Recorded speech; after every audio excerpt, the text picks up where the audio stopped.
Hola, compañeras y compañeros, estamos en una nueva edición, una edición especial, diría yo, de estos programas del POR. ¿Cómo estás, Ramón? Muy bien, Ángel, muy bien.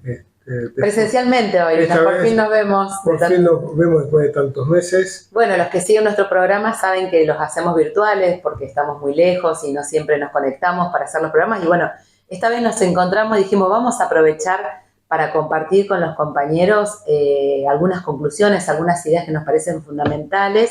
Y les contamos de paso que se realizó nuevamente nuestro Congreso Nacional como organización, donde hubo mucho debate, como siempre, los militantes del POR son muy activos, muy reflexivos. Y uno de los temas fue la situación política internacional. Entonces te quería preguntar, ¿cuáles fueron las principales conclusiones de esa parte del debate? Sí, es importante destacar esto, ¿no? Nuestra organización desde el comienzo realiza congresos bianuales y conferencias entre año y año. Y esto permite el debate colectivo. Y hay que resaltar el trabajo de todos los camaradas que han estudiado, inclusive los camaradas más jóvenes, más nuevos en la organización, han estudiado todos los documentos, han participado de todos los debates, y esto facilitó este debate colectivo en el Congreso. Sobre la situación internacional, que le dedicamos un buen espacio de debate, porque es fundamental entender cuáles son las principales tendencias, porque de alguna manera lo que aparece en nuestro país es una expresión, un reflejo de estas principales tendencias a nivel internacional. Una primera cuestión es el agravamiento de la crisis económica internacional. Es que la crisis que explotó en el 2008 y que explotó en las principales potencias no la han podido cerrar, al contrario, se ha agravado y se ha extendido por todo el mundo. Y esto se comprueba en el desastre que provocan con migraciones masivas, con una aceleración de las guerras. Casi la mayoría de los continentes está en guerra. En guerra, exacto, y un crecimiento impresionante de la pobreza. Estos objetivos que se habían trazado hace unos cuantos años de llegar al 2030, habiendo reducido notablemente la pobreza, han fracasado completamente. La realidad es que la pobreza en el mundo se cuenta por decenas de millones que se agregan en este último periodo. O sea que todos estos objetivos de reducir la pobreza, el hambre en el mundo, han quedado atrás. Nosotros veníamos señalando desde hace mucho tiempo en la internacional que esta tendencia a la guerra comercial, este agravamiento de la guerra comercial, especialmente entre Estados Unidos y China, iba a transformarse en guerra bélica. Estos choques, esta crisis que se vive, no podía resolverse pacíficamente, diplomáticamente. Iba a desenvolver las tendencias bélicas que estamos viviendo hoy en día, como la guerra en Ucrania, que tiene por lo menos 2 años más de 2 años desde que Rusia invadió Ucrania, pero mucho más podemos contar desde 2014-2015, que Kiev organizó la guerra civil contra el este de Ucrania. Pero lo más llamativo en este momento es la ofensiva en Oriente Medio sobre el pueblo palestino, una masacre que ya cuenta más de 40.000 víctimas, la mayoría mujeres y niños. Ahora, te hago una pregunta, porque una persona que quizás no está tan metida en el análisis de la situación política internacional podría decir, vos hablas de que hay una tendencia a un enfrentamiento por los mercados mundiales, principalmente entre China y Estados Unidos, pero los países que aparecen en conflicto, o sea, los lugares donde están en guerra, no es ni en China ni en Estados Unidos. ¿Cómo se explica eso? Bueno, en esta etapa, por ejemplo, Ucrania es utilizada como carne de cañón en la ofensiva de Estados Unidos, que ha arrastrado a las potencias europeas detrás de su estrategia. Digamos, Estados Unidos quiere recuperar su papel hegemónico y para eso le ha impuesto un incremento del presupuesto militar, del armamentismo a los países europeos y sostener esta guerra en Ucrania. Lo mismo pasa en África, ¿no? Lo mismo pasa en África. Es decir, están peleando, digamos, los recursos naturales, el mercado. Hay una tendencia al saqueo, un avance en las tendencias al saqueo, la rapiña sobre las semicolonias, que se ha acentuado. Por un lado, porque el imperialismo necesita asegurarse la provisión de materias primas y por otro lado, impedir que China u otros países se puedan apropiar y puedan abastecerse con esos recursos. Entonces, estas son las tendencias, es decir, lo que se ha comprobado es que el reparto del mundo, que se pactó después de la Segunda Guerra, no existe más, está en disolución. Entonces, hay una lucha por un nuevo reparto del mundo alrededor de los intereses de Estados Unidos. Quiere decir que queda en evidencia también este choque de las fronteras nacionales con el desarrollo de las fuerzas productivas del mercado mundial. Entonces el imperialismo busca romper estas fronteras, imponer sus políticas en todo el mundo como sea. Este es un imperialismo. Esa es la situación que estamos viviendo, que parece, digamos, todos los días vemos una situación nueva de guerra, como decíamos, migraciones, una crisis tremenda.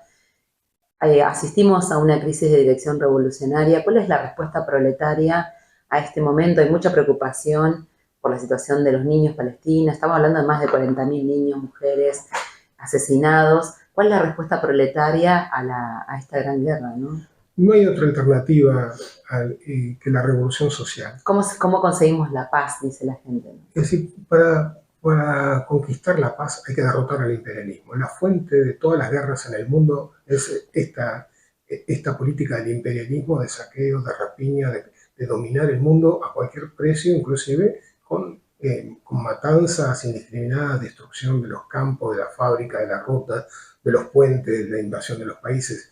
Es decir, se está acelerando la maquinaria, la producción para la maquinaria de guerra, y se están preparando por una gran guerra. La OTAN ha definido claramente como su objetivo derrotar a Rusia, pero fundamentalmente derrotar a China. China es el gran enemigo a derrotar, y lo dicen abiertamente, y sí, se preparan para incluso presionando a los gobiernos europeos para que compren más armas. Exactamente. Entonces, cuando nosotros vemos este proceso de lo que la derechización de los regímenes políticos, o esta derechización de la burguesía en todo el mundo, tiene que ver con estas tendencias, esta polarización de la lucha de clases en todo el mundo, que da lugar a estas expresiones de derecha. Por un lado, y por otro lado, la lucha de clases y por que otro continúa, lado, ¿no? La lucha de clases, es decir, el año pasado reflejábamos esta idea de si llegó a haber 900 conflictos simultáneamente en Estados Unidos, y algunos muy notables, como el de la industria automotriz, que hasta llegó a que el presidente Biden tuviera que ir a colocarse, ir a los piquetes para decir, ayudar a que se resolviera el conflicto, o la intervención sobre la huelga de los ferroviarios el año anterior. Es decir, en las principales potencias se está acelerando la lucha de clases, ha crecido la sindicalización en Estados Unidos. Hay las huelgas en Inglaterra, en Alemania, en Francia, tienen una potencia extraordinaria, se dan luchas que hacía décadas que no ocurrían. ¿Y por qué? Porque en general la inflación que ha generado la guerra, por ejemplo, ha destrozado los salarios, es decir, la crisis alimentaria, crisis de los combustibles, este aumento de los precios, y esto ha repercutido sobre las condiciones de vida de las masas. Ya las burguesías venían arrancando derechos, avanzando sobre las conquistas de los trabajadores. Esto ha agravado más la situación, y esto obligó a las masas a salir a la lucha. Entonces encontramos, el año pasado en Francia contra la reforma previsional fue extraordinario. Y esta intervención de las masas ha obligado al gobierno de Macron a tener que imponer la reforma por decreto, porque ni siquiera el Congreso logró votar. Se pasan por encima de sus propias formas democráticas burguesas, ¿no? Exactamente. Esto que de alguna manera los países que eran modelo de democracia burguesa están en crisis. Hemos visto la crisis en Estados Unidos cuando Trump desconoció el triunfo de Biden, invadieron el Capitolio, desconoció el resultado electoral, un hecho sin precedentes. Impensable en la cuna, digamos. Claro. Uno de los logros que se Entonces, van a hacer la cuna de la democracia burguesa. Las formas democráticas están en crisis hasta en las principales potencias. Lo que aparecen son formas cada vez más autoritarias, represivas, que tienen que ver con esta crisis. Entonces, vos recién preguntabas, ¿pero cuál es la respuesta? No hay otra salida. El capitalismo en descomposición no se puede reformar. Sus instituciones no se pueden reformar. Ahora, podemos tener muchas luchas, resistencia, pero con la ausencia de esa dirección internacional que plantee, digamos, que cuestione la propiedad privada, porque hay muestras de solidaridad, hay marchas contra el genocidio en Palestina, claro. La gente se moviliza, lucha. Es extraordinario, incluso en Estados Unidos, las movilizaciones han sido impresionantes. Sin embargo, esas luchas, y digamos, volvemos a vivir otras nuevas crisis, porque todavía falta fortalecer esa dirección internacional. El gran drama de la clase obrera es su crisis de dirección. Este vacío que dejó la disolución de la Tercera Internacional por el estalinismo, y que en general el trotskismo no estuvo a la altura de construir, de mantener la Cuarta Internacional fundada por Trotsky, la heredamos hasta nuestros días.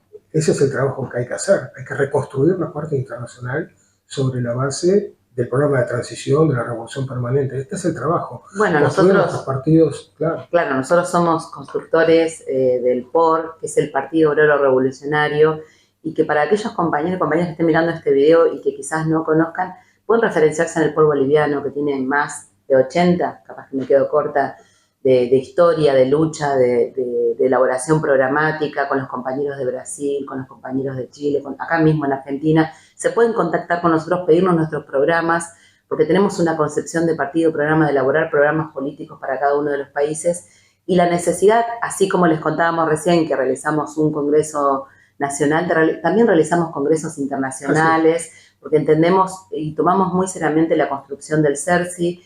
Le mandamos un saludo a nuestros camaradas del resto de los países y bueno, los llamamos a fortalecer esta organización que tiene un programa político. Si hay otra organización, siempre estamos dispuestos a discutir, a poder mostrar nuestras ideas, porque reivindicamos principalmente el programa de transición, los 4 primeros congresos de la Internacional Comunista, digamos, la historia y la capitalización política de la lucha de clases y las grandes revoluciones. Así es, así es.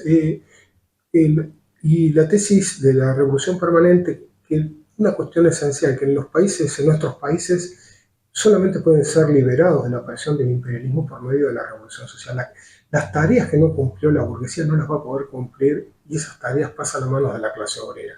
La clase obrera va a hacer una revolución que no solamente va a resolver sus propias tareas, sus propias reivindicaciones sociales para terminar con la explotación, sino que va a liberar a nuestro país de la opresión imperialista y va a tomar las tareas que la burguesía no pudo desarrollar. Va a industrializar nuestros países, va a terminar con el hambre, con la miseria, con la desocupación.